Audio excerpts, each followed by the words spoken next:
tous.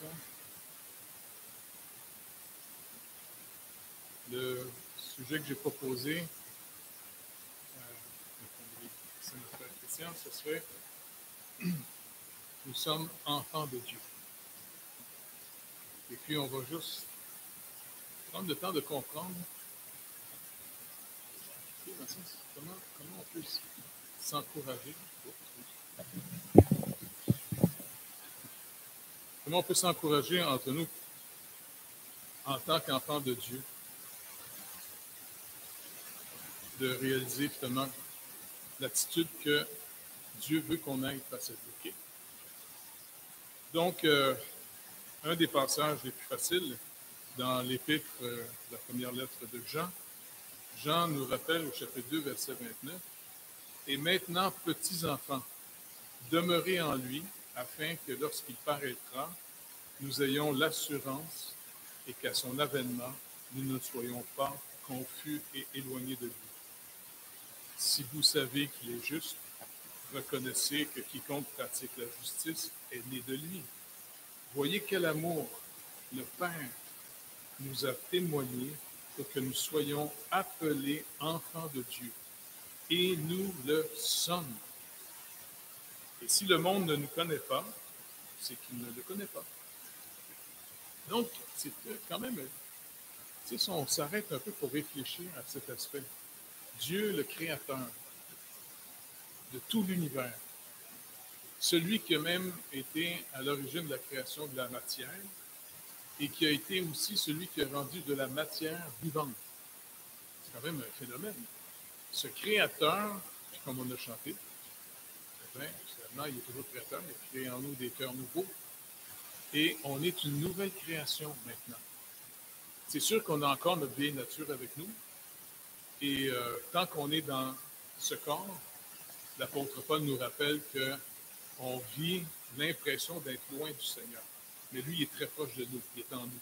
Mais nous, à cause de ce corps de mort, malheureusement, c'est par la foi, par la confiance en lui, qu'on le croit, qu'on est enfant de Dieu et qu'on a même la vie éternelle. Mais lorsqu'il paraîtra, comme il le rappelle aussi aux Colossiens, quand Christ, votre vie est cachée en Christ. Et quand Christ paraîtra, alors vous paraîtrez. Donc, un jour, on va paraître sur ce que l'œuvre de Jésus-Christ à la croix pour nous. Non seulement il est mort pour recevoir toutes nos iniquités afin d'en mourir pour que nous, on puisse vivre. Et deuxièmement, sa résurrection, il met à notre compte maintenant toute sa justice, 2 Corinthiens 5, 21, afin qu'on puisse être pleinement reçu.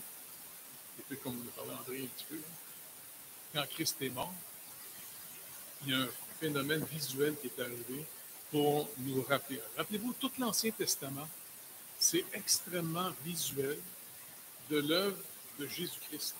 C'est pour ça que c'est vraiment, l'Ancien Testament est vraiment très riche pour souvent mettre quelque chose de concret pour nous.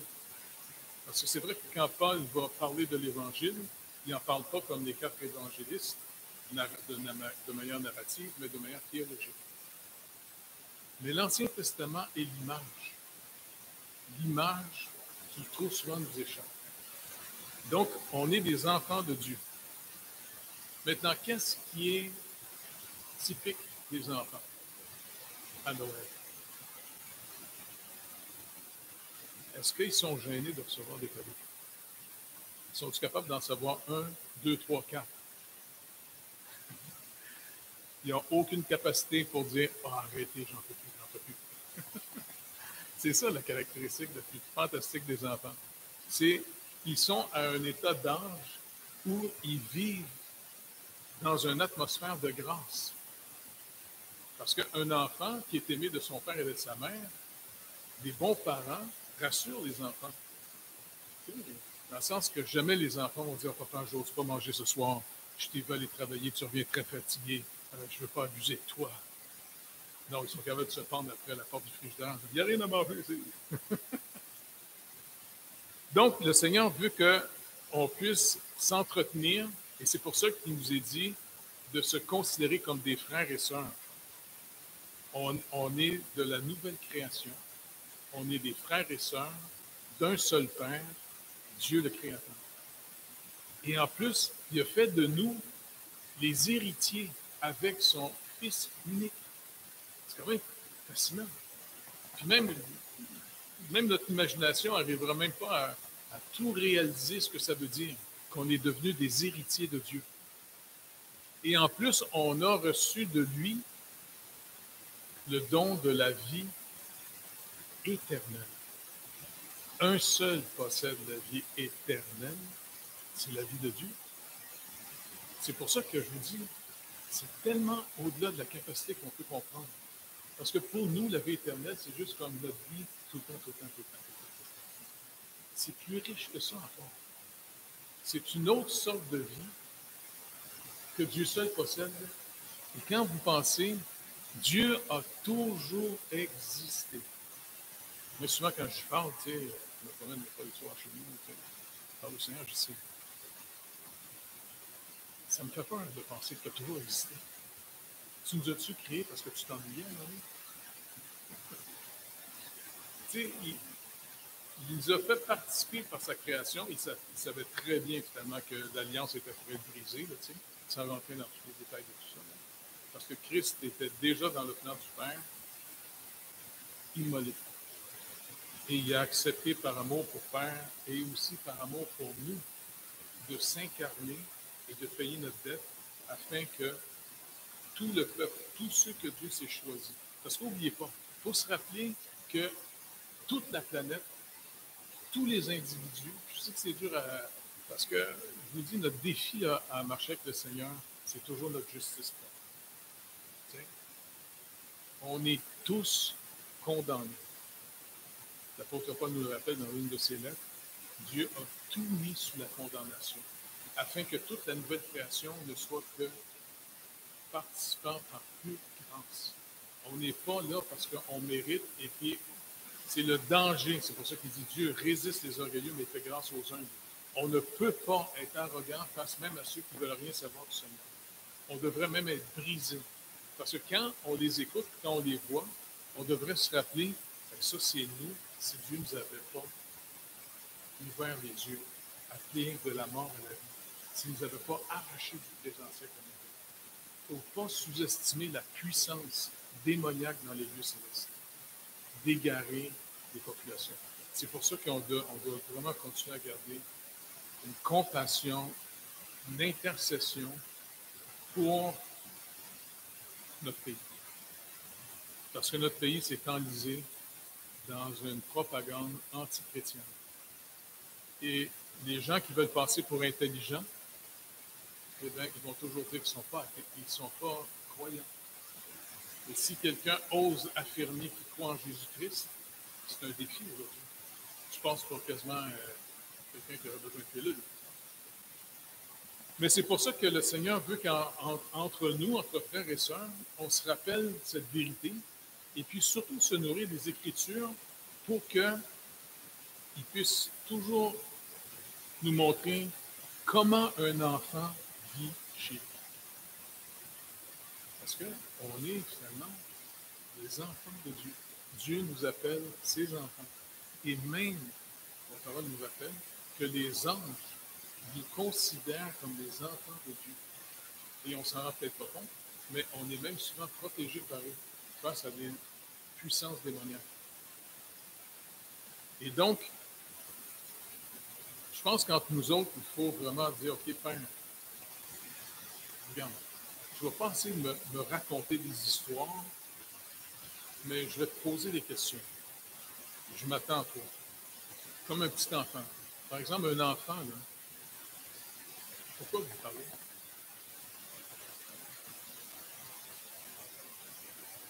Parce que papa et maman vous ont parlé. Tu sais, un enfant qui naît, si on le met dans une petite boîte, puis même si on le nourrit, mais qu'il n'y a aucun contact humain, moi j'ai l'impression qu'il va quasiment mourir.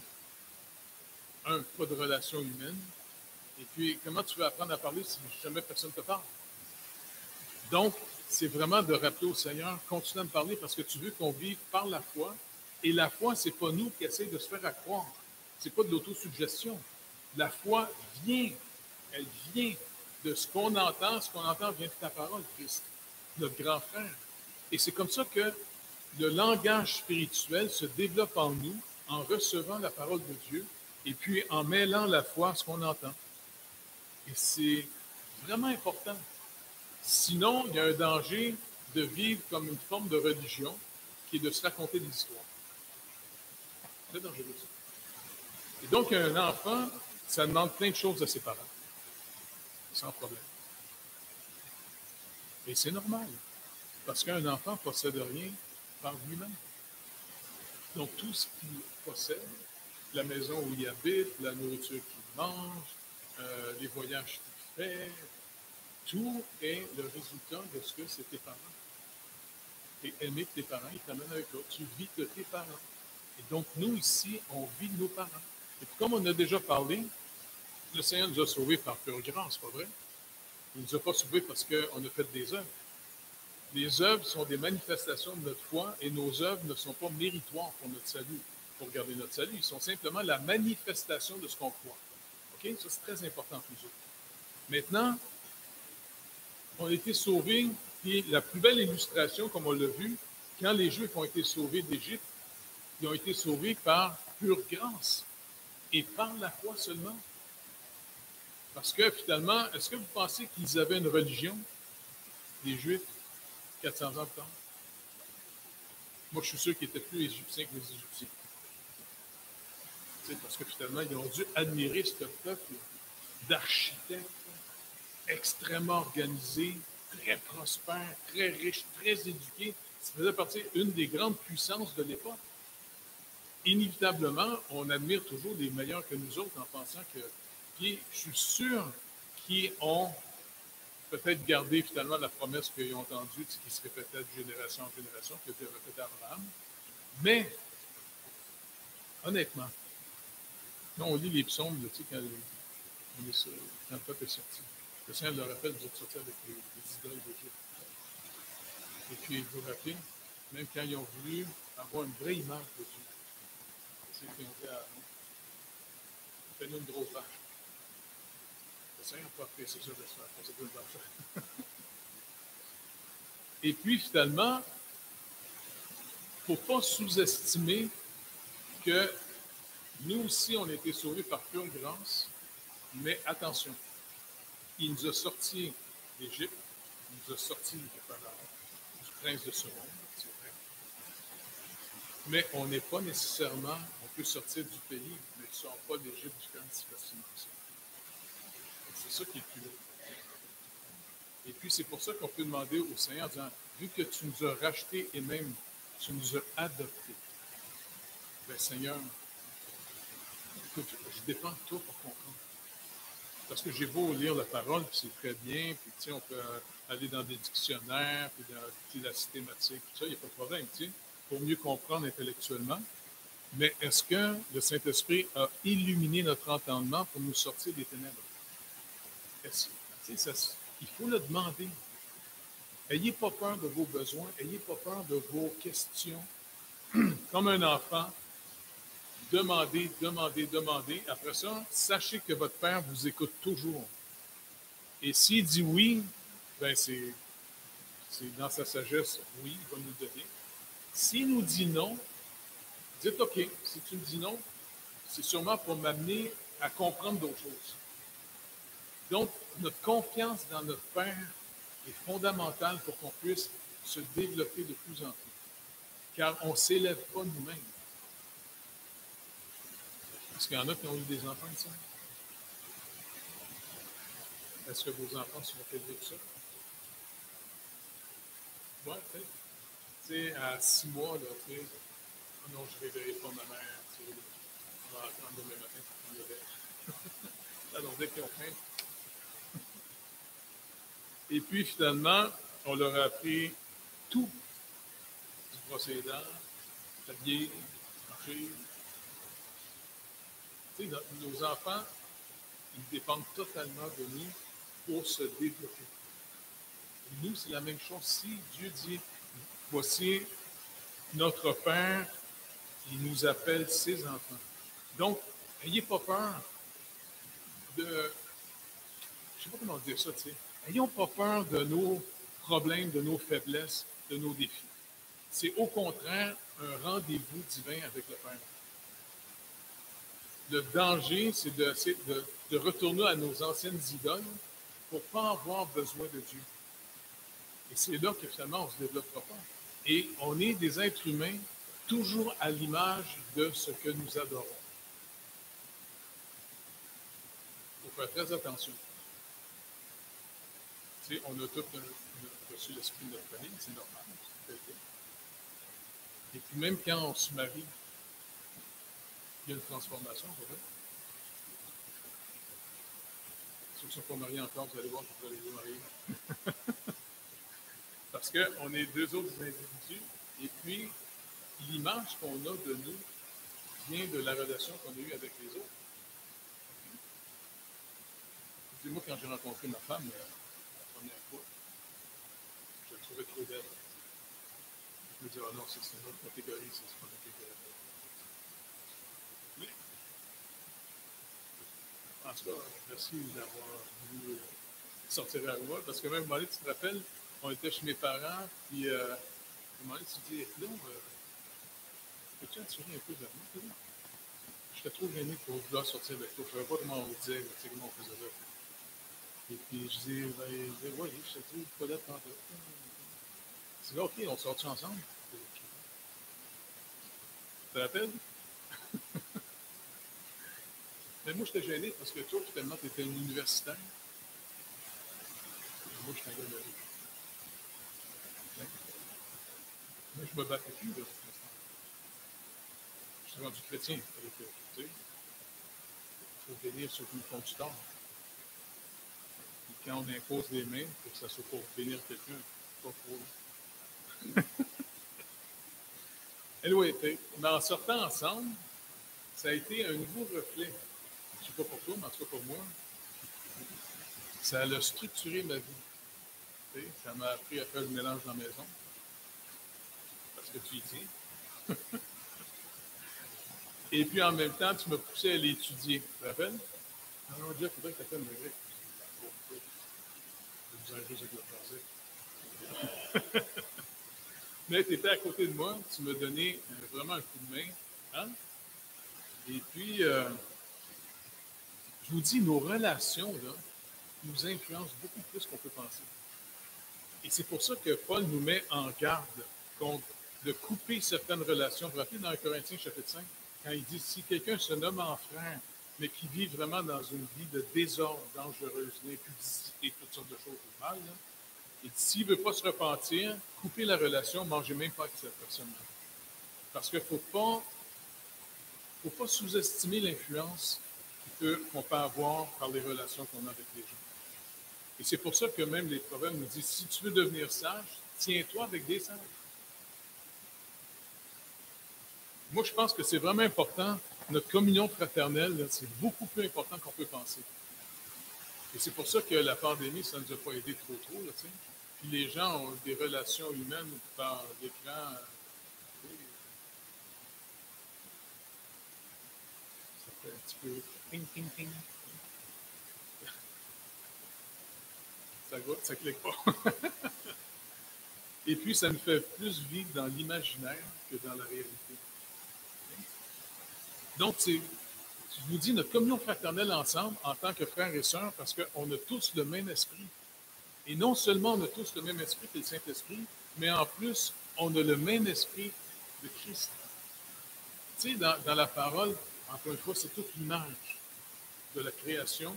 Là, on est dans la nouvelle création qui ne sera pas juste physique, mais qui va être une autre dimension. Par exemple, juste le mariage. C'est quand même intéressant, le mariage. C'est une drôle de déclaration. Quand quelqu'un se marie avec quelqu'un, qu'est-ce qui arrive? Ils ne deviennent pas. C'est une seule chair. Moi, souvent, je ne comprenais pas ce que ça voulait dire parce que si je mange, ça ne veut pas ma femme. J'en ai qu'une seule chair. Mais c'est une image de la réalité de la nouvelle création. Car Paul nous rappelle, avec Christ, nous sommes un seul et même esprit avec lui. Jésus-Christ, c'est notre grand frère. Et puis, Dieu, c'est notre Père. Et la nouvelle création, comme il dit, c'est ceux qui vont maintenant l'adorer en esprit et en vérité. L'esprit et en vérité. Donc, posons des questions au Seigneur. Ayons pas peur de ce qu'on ne comprend pas. Au contraire, réjouissez-vous de ce que vous ne comprenez pas, plutôt que d'essayer de toujours mettre un genre de plaster là-dessus pour faire semblant qu'on comprend, et dire, non, nourris-nous de la vérité, afin que, Seigneur, je puisse me réjouir de plus en plus du trésor que tu nous as fait. Parce que, écoute, c'est fabuleux, tu nous as adoptés. On est avec toi pour l'éternité. On va participer à te voir faire une nouvelle création. Écoute, ça va être incroyable. Puis même quand on va mourir, non, parce que la mort est un gain. Pour les athées, c'est pas bon partout de parler de ça. Mais quand on va mourir, là, je sais qu'on n'est pas habitué de mourir, hein, on ne s'est pas pratiqué souvent à mourir, c'est pas ça comme ça va se passer. Hein. Mais quand on va entrer dans la présence de Dieu, est-ce que vous réalisez que la mort, la maladie, le péché, le mal, toute la maladie va être finie? Puis là, on va être dans le royaume de sa lumière. On va être avec lui pour toujours. Il y a juste quelque chose de super positif qui est en avant de nous autres. Parce qu'on s'en va d'abord chez lui. Jésus le dit à ses disciples. Vous allez venir dans la maison de mon Père. Il y a beaucoup de demeures dans la maison de mon Père. Parce que déjà, on ne pouvait pas trouver. Eux autres, eux-mêmes, c'est le fun de voir que même eux autres, il y avait de la difficulté à comprendre la nouvelle création. Ils voulaient que ce soit le Messie de cette création. Tu sais, règle le problème des Romains, s'il vous plaît. Règle le problème, finalement, des injustices. Tu sais, même Jean et son frère Jacques, tu sais, qui est intervenu puis qui sont fait brasser par les Samaritains. Tu peux-tu faire descendre le feu du ciel? Et Jésus dit, écoutez, de Dieu, fils du tonnerre, donc, c'est quand même le fun de voir que même eux autres avaient de la misère à comprendre. Fait que, soyons pas complexés que nous autres non plus, on a de la misère à comprendre. Écoute, imagine d'avoir comme pasteur Jésus, ça serait pas pire, ça. Mais le Seigneur dit, je suis en dehors de vous. Je vais vous envoyer l'autre consolateur qui va être en vous. Et c'est pour ça qu'il dit, comme on a chanté, on l'a lu, c'est dans Matthieu 7, demandez et vous recevrez, cherchez. Donc, s'il vous plaît, ayons pas peur de nos pauvretés, parce que notre vraie richesse, c'est notre pauvreté. Parce que le Seigneur s'occupe des humbles. Je vais vous donner juste un autre petit texte, que j'aime bien, là, que je lis ce soir pour m'encourager. C'est dans Marc, au chapitre 10. À partir du verset 13, il nous dit, Jésus, finalement, il attire beaucoup de monde, il y a beaucoup de la foule, les foules viennent autour de lui. Et au verset 13, il dit, on lui amena des petits-enfants, afin qu'il les touchât. Mais les disciples reprirent ceux qui les amenaient. Jésus, voyant cela, fut indigné et leur dit, laissez venir à moi les petits-enfants, ne les empêchez pas, car le royaume de Dieu est pour ceux qui leur ressemblent. Je vous dis en vérité, quiconque ne recevra pas le royaume de Dieu comme un petit enfant, n'y entrera point. Puis il les prit dans ses bras et les bénit en les imposant les mains. Tu sais, dans le sens, Jésus, il y a une affection, un cœur pur, d'une manière incroyable. Puis, tu sais, les mères devaient être super contentes que Jésus les reçoive. D'après vous, pourquoi, d'après vous, les disciples repoussaient les mères? Hey, hey, hey, hey, hey, hey. Si vous ne savez pas, quand on va mourir, vous pouvez demander ça à Pierre, à Jean, aux autres. Hey, pourquoi tu as forcé les malades? Qu'est-ce que tu pensais dans ta tête? Tu vas dire, ben, écoute, c'est parce que les enfants, là, c'est complètement insignifiant. Nous autres, on est dans une grosse école publique. Hey, ils ne comprennent rien, les enfants. Pierre, pas de temps, mais tu sais, quand tu étais là, ça n'a pas l'air de comprendre ton autre pour nous.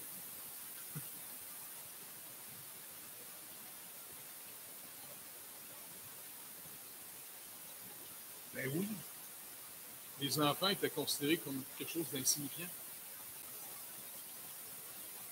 Et la femme aussi. Même les gars étaient surpris un jour que Jésus parlait avec une dame, la Samaritaine. Et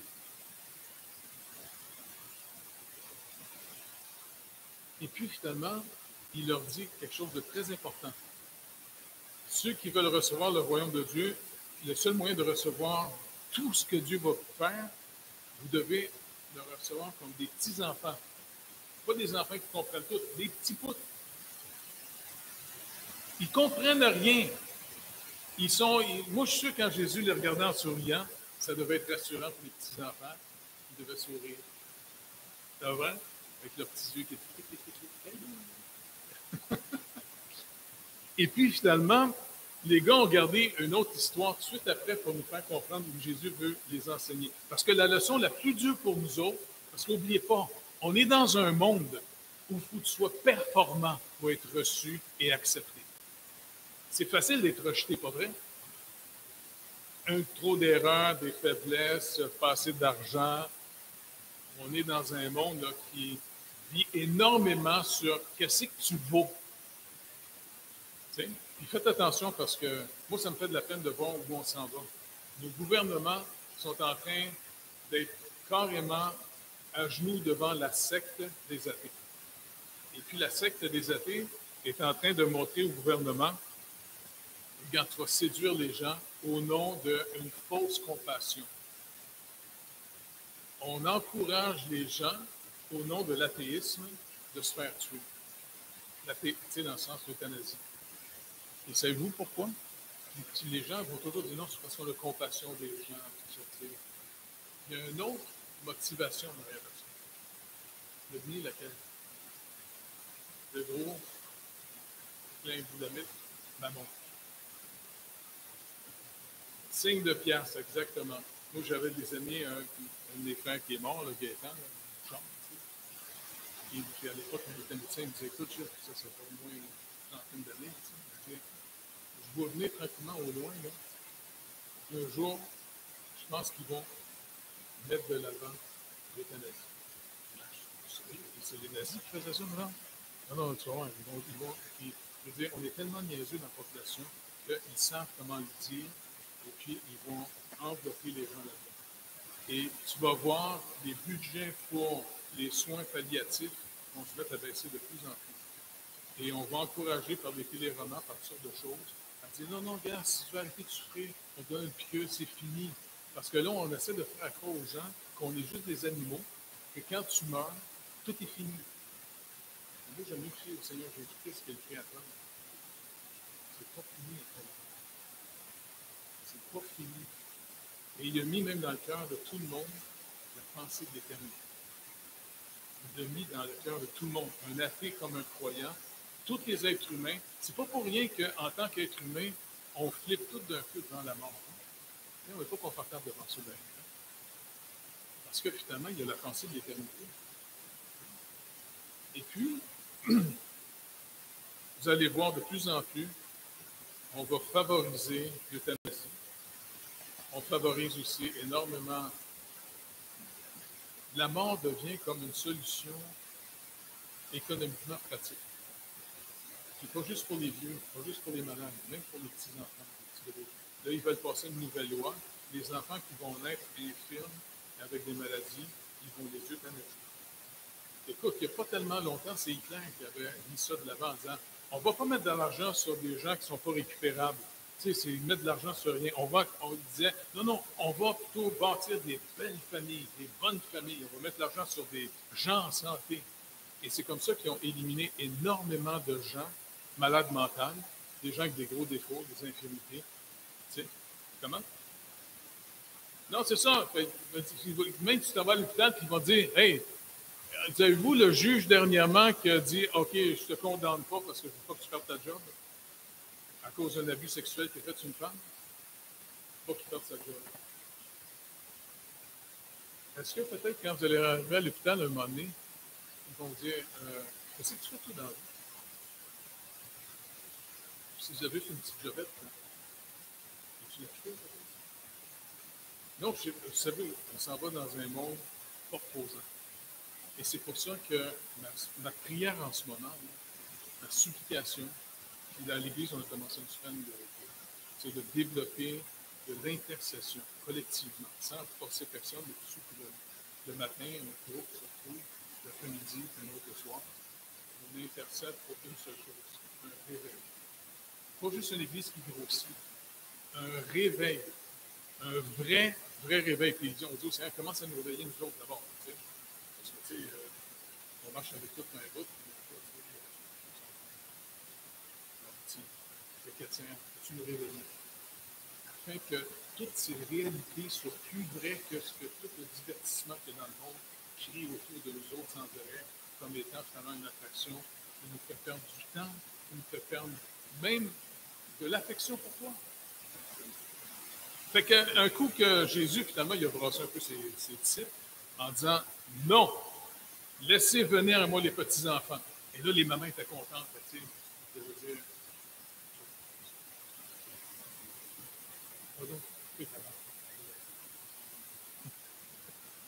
et puis là, il amenait tous les petits-enfants, puis Jésus les prenait, les bénissait, puis il dit, n'oubliez pas, le royaume de Dieu va être reçu comme les petits-enfants reçoivent. Je dis, mais comment ça reçoit un petit-enfant? Ça reçoit par pure grâce. Ça ne mérite rien, un petit-enfant. Et tout de suite après,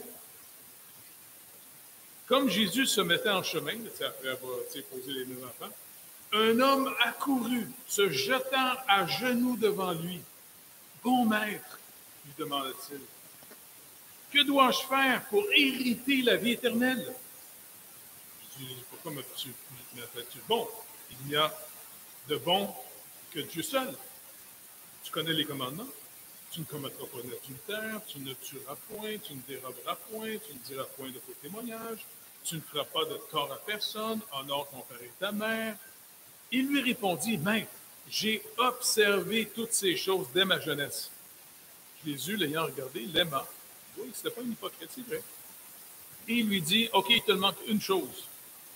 Va vendre tout ce que tu as, donne-le aux pauvres, et tu auras un trésor dans le ciel. Ça, c'est quelque chose qu'il faut se rappeler entre nous autres. Quand on aide des gens qui sont dans un besoin, là, qui aide un pauvre prête à Dieu. N'oubliez pas, on est destiné aussi, pas à être sauvé par des œuvres, mais le Seigneur nous prépare des œuvres qu'on marche pour manifester son amour aux gens, parce qu'en marchant avec lui, il veut en plus, un jour, quand on va rentrer à la maison, nous donner des récompenses. Comme les petits poutres. Tu sais, quand on était des petits-enfants, nos parents, pour nous encourager à bien faire, ils nous donnaient finalement des petites récompenses, toutes sortes de choses. Tu sais. Il va nous donner des récompenses, comme Paul l'a dit dans 1 Corinthiens chapitre 3. C'est fascinant. Et puis, il dit, OK, mais en même temps, il dit, quand tu auras tout vendu puis tout donné ton argent aux pauvres, c'est une scène. Et en tant que pauvre, tu ne seras même pas capable, en tant que pauvre, si tu vas au temple, puis tu ne peux même pas t'acheter un pigeon. Il dit, suis-moi. Pour suivre le Seigneur, encore une fois, il faut être pauvre. Tant qu'on est riche de nous-mêmes, ce n'est pas le Seigneur qu'on suit, c'est nous qu'on suit. Puis on endette le Seigneur en disant, peut-être c'est mieux de répondre à ça. Je peux occuper sur moi. Hein? Tu m'adores-tu, toi? Il y en a un poutre dans le ciel qui pourrit nos rêves de même. C'est un narcissique chronique. Ça vous rappelle qu'à un moment donné, devant Jésus, il dit, adore-moi, je te donne tous les volets. Je ne suis pas impressionné par le fait de... Et le jeune homme riche, il capote bien raide. Il est affligé par cette parole. Et cet homme s'en alla tout triste, car il avait de grands biens. C'est un gars riche. Jésus, regardant autour de lui, dit à ses disciples qu'il sera difficile à ceux qui ont des richesses d'entrer dans le royaume de Dieu. C'est en contraste avec les petits pots. Les petits-enfants, ils n'ont rien. Ils reçoivent tout parce que les parents leur donnent. Tandis que les riches, ils s'appuient sur leur richesse, sur leur capacité pour mériter. Qu'est-ce qui me manque pour hériter la vie éternelle? Qu'est-ce qui me manque pour que je puisse recevoir la vie éternelle? Le Seigneur, il a montré le vrai chemin. Et c'est pour ça qu'il dit, faites attention à toutes vos richesses. Que ce soit des richesses physiques, tout le monde pense à ça, mais il y a aussi une autre forme de richesse plus dangereuse. Les religieux étaient riches d'eux-mêmes. Vous vous rappelez?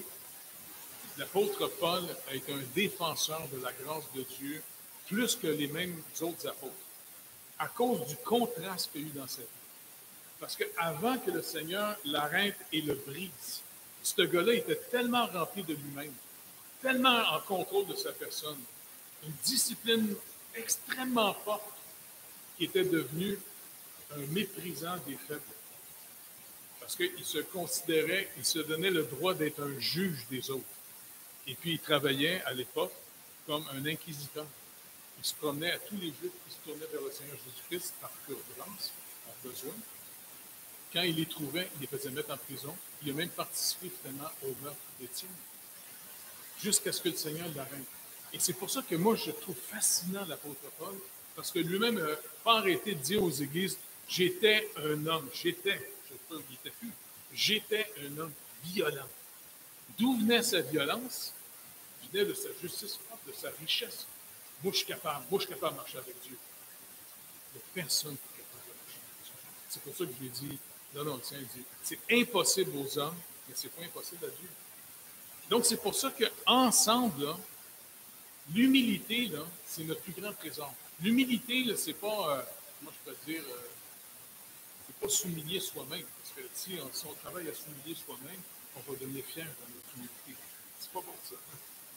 L'humilité, c'est en réalité de vraiment me dire, OK, Seigneur, je veux marcher dans ta lumière, je veux voir ce que je suis, même si je le cachais avant. Tu sais, tu as raison. Tu as raison, puis merci de m'avoir crucifié avec toi, d'avoir crucifié ma chair. Parce que oui, je suis digne de mort. Merci de m'avoir baptisé dans ta mort et de m'avoir ramené par ta grâce en unité de vie avec toi. Et Seigneur, s'il te plaît, apprends-moi cette nouvelle vie. On est des petits-enfants. Je veux apprendre la nouvelle vie en observant mon Père. Tu sais, comment il nous aime, Dieu. Et plus on découvre l'amour que Dieu a pour nous, un amour de pure grâce. Et c'est pour ça, après ça, Paul dit, recevez-vous les uns les autres comme Christ vous a reçus. Vous a reçus en pure grâce. Et c'est pour ça que vraiment, ça ouvre en nous une miséricorde, une grâce, parce qu'on en est d'abord le sujet. On apprend par mimétisme, en observant comment Dieu nous aime. Et c'est comme ça qu'il veut qu'on apprenne à s'aimer les uns les autres. Pas de plupart de la vie chrétienne, hein? C'est le fun, tu n'as même pas besoin d'être bon. Hein? C'est Christ qui est bon en nous. Comme Paul dit, ma chair, il n'y a rien de bon dans ma chair. Mais Christ est en nous. Et dire au Saint-Esprit, Saint-Esprit, tu es venu nous habiter, il paraît que tu te fais de nous le temple de Dieu. Écoute, Seigneur, apprends-nous, il y a juste toi qui peux nous l'apprendre, à marcher avec toi, à dépendre de toi. Écoute, apprends-nous là parce que tu sais que tu nous as arrachés. On est d'une culture qui éduque nos enfants à être compétitifs les uns contre les autres. S'il vous plaît, aide-nous, apprends-nous, éduque-nous, aime-nous. Et n'ayez pas peur qu'il y en ait pas, vous n'êtes pas sûr. Demandez au Seigneur, aime-moi, prends-moi dans tes bras. Il m'a pas peur. Ton petit gars, puis le Seigneur, il est bon. Il le fait souvent. Une chose, vous avez des histoires pour lui raconter. Hein, on a tous des histoires de moi. Quand je vois quelque part, je ne suis pas sûr ce qui va m'arriver, j'ai Seigneur, s'il te plaît, ton petit gars. Papa, viens avec moi. Viens avec moi, est-ce que je peux faire Puis, j'ai vécu des affaires incroyables avec mon père, vraiment. Puis, je suis fasciné sur ce que je dis. En fait, tu m'impressionnes, tu m'aimes, même moi, d'un coup, je ne m'aime pas. Est-ce que ça? J'ai bien hâte de voir. Parce que là, je vis avec toi sur ta parole, puis c'est vrai que tu t'occupes de moi, que tu m'aimes, c'est vrai. Pour moi, ça va être une belle journée, la journée sur le shopping. On va super ensemble. Hey! C'est fascinant, pas vrai? En tout cas, que Dieu vous bénisse, et puis c'est un privilège finalement de vous rencontrer, d'être trop sympathique. Que vous puissiez continuer à rayonner dans la région pour que le Seigneur puisse vous utiliser, que d'autres viennent avec. Parce que le Seigneur appelle les morts à la vie. Nous, on doit juste semer sa parole. On témoigne de ce que. Et puis, n'oubliez pas, plus on est des témoins de l'amour de Dieu, quand quelqu'un vous dit non, c'est ta croyance, attends. Laisse-moi te raconter des histoires que j'ai vécues avec Dieu. Et puis, on est des témoins. Ça tue. C'est comme des flèches que tu l'envoies dans le cœur. C'est le fun. Fait que Seigneur, merci de nous recevoir comme des petits bris. Et puis, Seigneur Jésus, t'es fascinant. Puis bientôt, toi, tu es toujours avec nous. Tu l'as promis et tu ne peux pas nous mentir. Tu l'as dit avant de partir. Je serai avec vous tous les jours jusqu'à la fin du monde. Fait que tu es avec nous en ce moment. Et puis, tu connais finalement nos besoins, nos craintes, ce qu'on connaît bien, ce qu'on connaît mal. On peut juste compter sur toi, Seigneur Dieu, pour apprendre à marcher avec toi. Prends-nous par la main, toi, notre grand frère, et en même temps de nous montrer comment avoir cette communion avec un frère qui nous aime. Dieu, tu nous aimes. Et tu nous appelles même devant toute ta création, même devant des anges qui sont là depuis plus longtemps que nous autres. Là. Tu dis, regardez mes enfants, protégez mes enfants. Et je suis sûr, Seigneur Dieu, que quand on va mourir, on va voir comment tu étais avec nous et comment il y avait un monde surnaturel qui nous protégeait, on va t'aimer encore plus. Mais s'il vous plaît, délivre-nous de l'insensibilité qu'on peut avoir trop facilement à cause de notre chair. Fortifie notre homme intérieur, Saint-Esprit de Dieu. Merci d'avance, au nom de Jésus. Amen. Dieu vous bénisse.